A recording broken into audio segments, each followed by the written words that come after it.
Hello students, we have completed chapter number 1, that is problem solving aspects. In that first chapter, we have covered the topics Introduction to problem solving, then algorithm, flowchart, pseudocode, programming language as a tool, then compilation process, and in the last topic we have discussed what are good programming practices. Now we will start chapter number 2, that is C fundamentals. In chapter number 1 we have discussed what are low level languages and what are high level languages. In this chapter we will start with the basics of C language, that are the fundamentals. The C programming language is very powerful and flexible language because it is used as both high level language as well as low level language. Therefore, it is called as middle level language because it provides the facilities, or the provision is made by C so that it can work as low level programming as well as it is supporting for high level language programming. Therefore, C is becoming very popular language.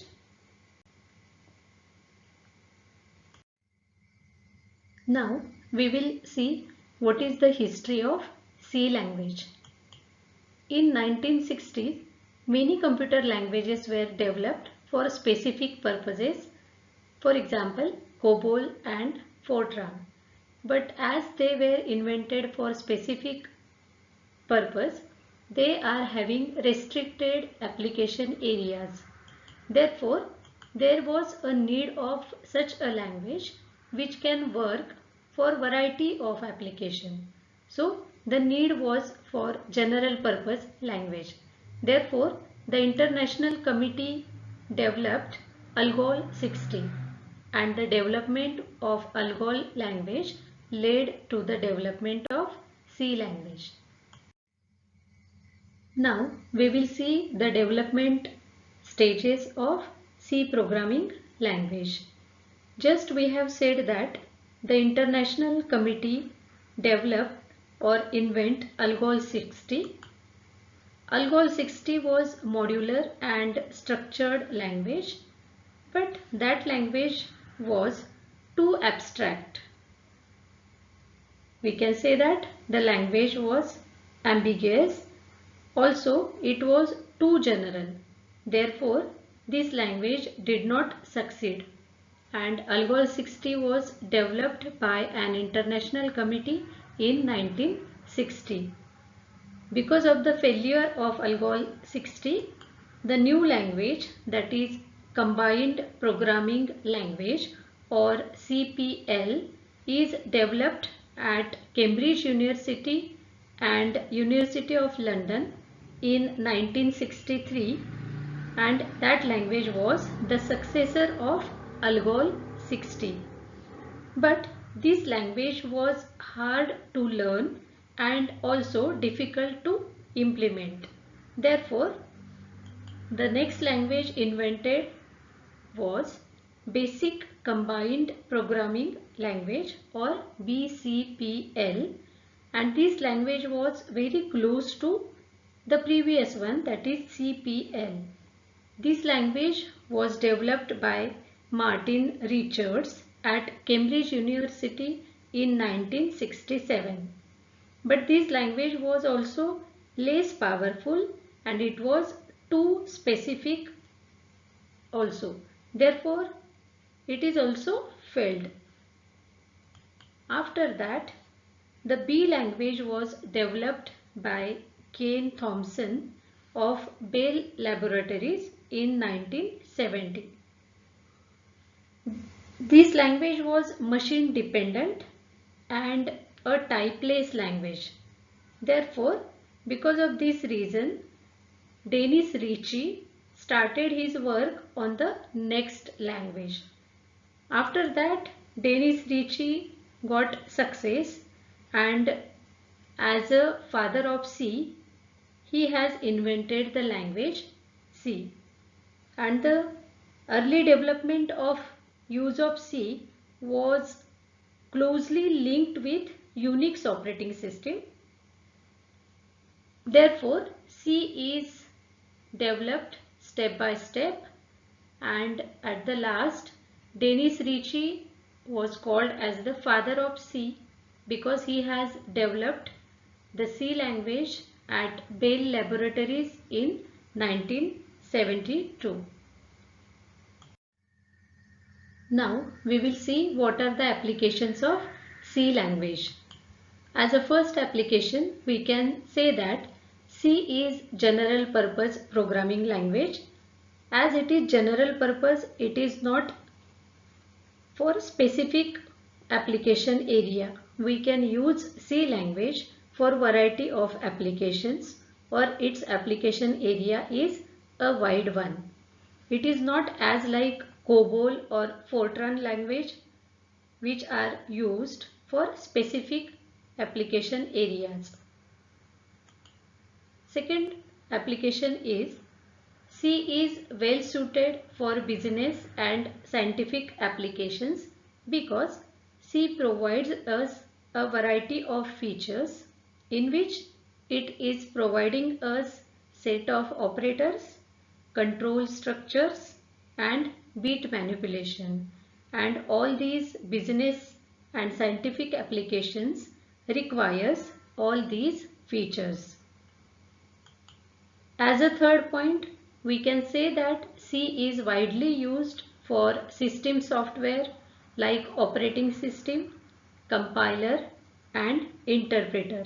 So, for writing translators like compiler or interpreter, or for writing operating systems, we can use C. So, these are some of the applications of C programming language. Now we will see advantages of C language. The first advantage is flexibility. Just we have said that C is a general purpose language, therefore it can be used for many different types of applications. C does not put any restriction or constraint on the programmer. So by using C, programmers can write different types of programs. Therefore, we can say that C is a flexible language. Second advantage of C is it is powerful. As it provides variety of data types, then control flow instructions and other built-in functions and features for structured programs. So we can say that C is a powerful language.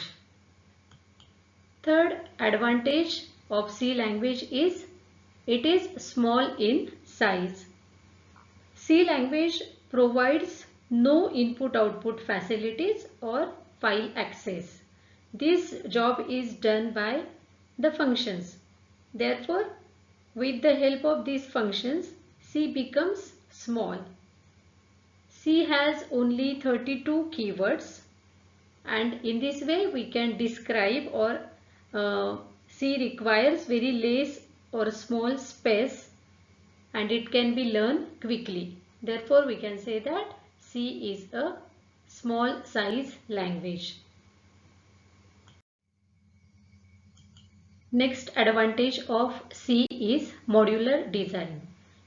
Here in C we can write functions. So code is written in functions. One particular function can be called as a small module. When there are functions, then that functions can be linked with other applications or programs, or the functions can be called in other applications or programs. So linking of functions can be there, or they can call each other. These functions can be collected together and we can form their libraries, and we can include that libraries in some programs. So C supports to the modular design of or programming. Next advantage of C language is portability. Now what is meant by portability? if we have written one program, then that program can be compiled or executed or on another system. This is nothing but portability of the language. So we can say that C is portable language. Next advantage is high level structured language features. Here C allows the programmer to concentrate on the logic of the program than about the hardware instructions.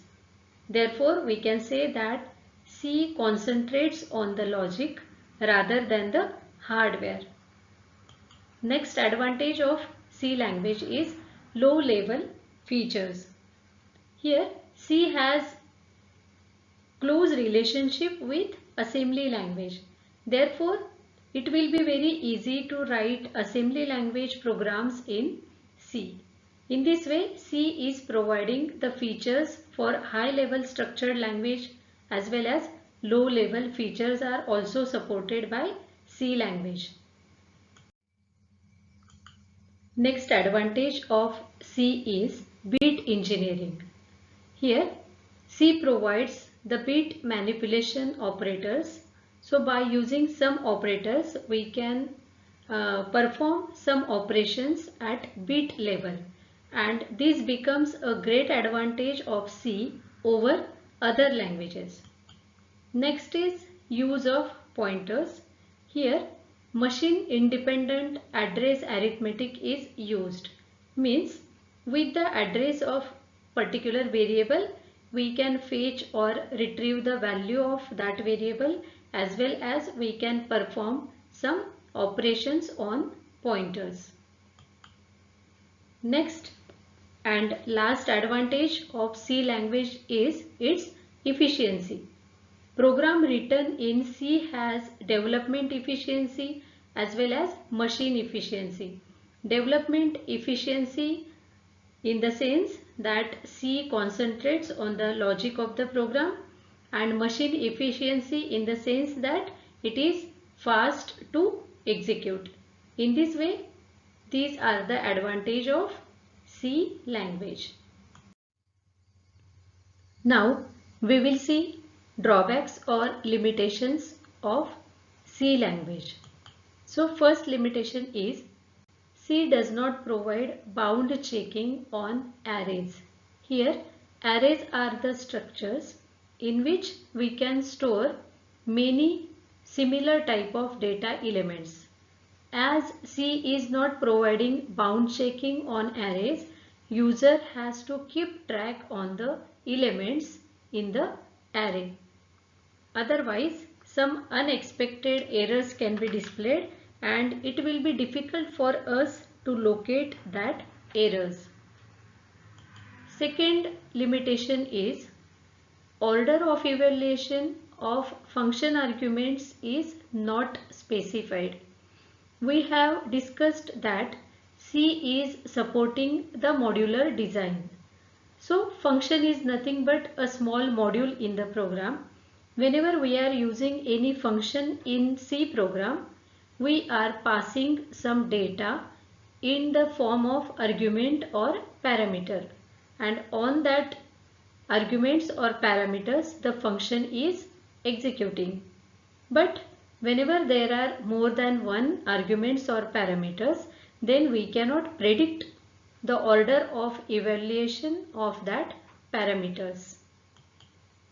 Third limitation is order of evaluation of operators is not specified in some cases.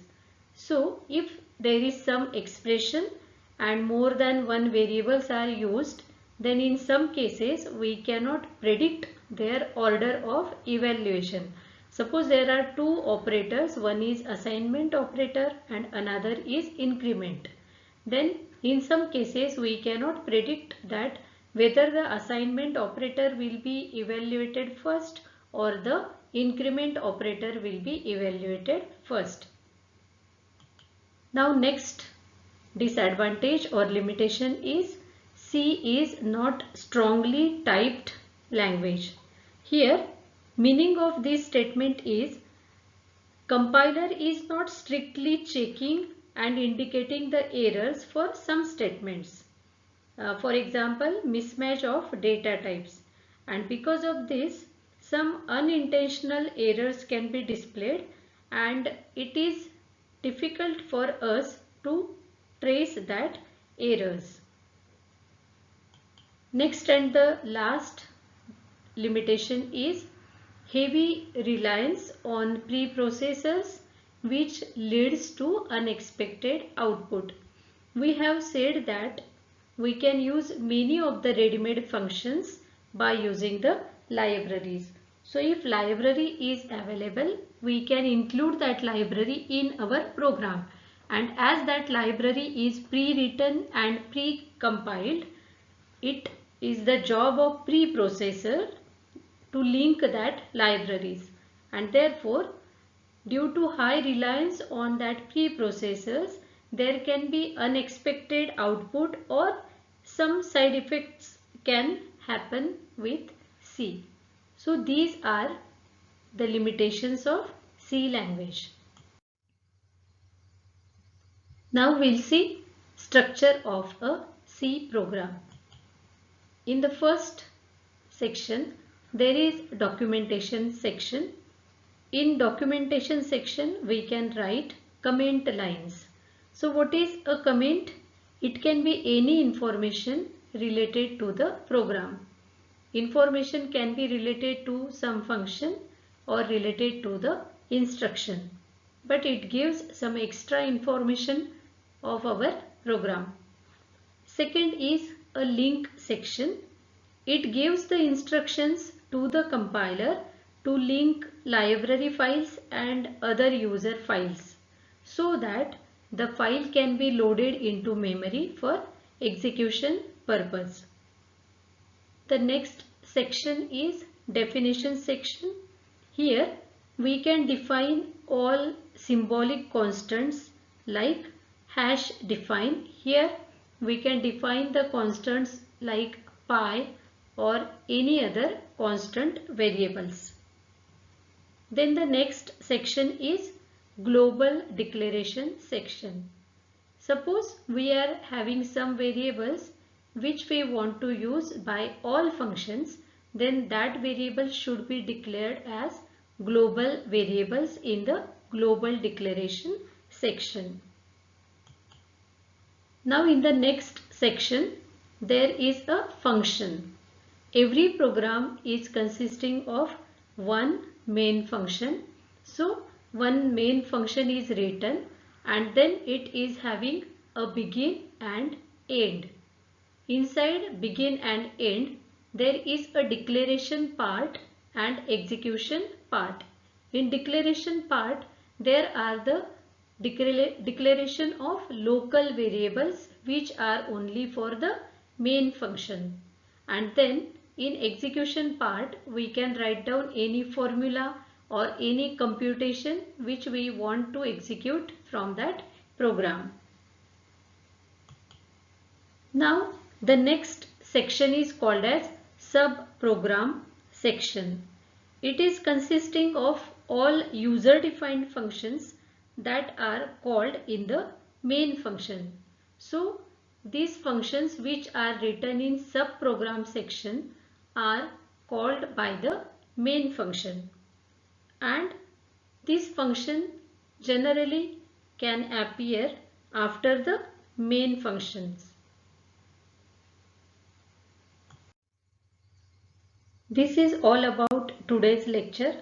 Thank you so much.